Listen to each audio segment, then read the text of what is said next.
Hello' guys, আজি আকৌ নতুন এটা ৰেচিপি লৈ আহিছোঁ আপোনালোকৰ মাজত। মই এতিয়া সকলো বস্তুখিনি ৰেডি কৰি লৈছোঁ। চাওকচোন আজি মই কেনেদৰে কুকাৰত মটন বনাওঁ। সকলোবোৰ বস্তু ৰেডি কৰি লৈছোঁ। এতিয়া আমি ৰেচিপিটো ষ্টাৰ্ট কৰোঁ আহক।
সকলোবোৰ মছলা নিজৰ জোখমতে দি ল'ব আৰু তাৰ পাছত ভালদৰে মাংসখিনি ফ্ৰাই কৰি ল'ব।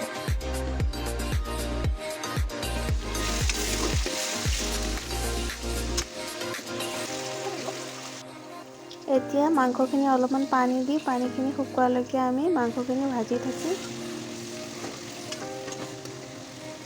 এতিয়া আমি গেছৰ ফ্লেমটো অফ কৰি ল'ম। তাৰপিছত গোটেইখিনি মাংস আমি কুকাৰটোত দি ল'ম।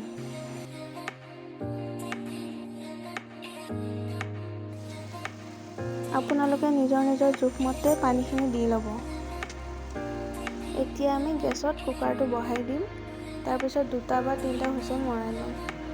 ভিডিঅ'টো চাই যদি ভাল পাইছে প্লিজ ৰেচিপিটো ট্ৰাই কৰিব আৰু চেনেলটো প্লিজ ছাবস্ক্ৰাইব কৰি দিব। এয়া দেখিছে ইমান ধুনীয়া কালাৰ আহিছে।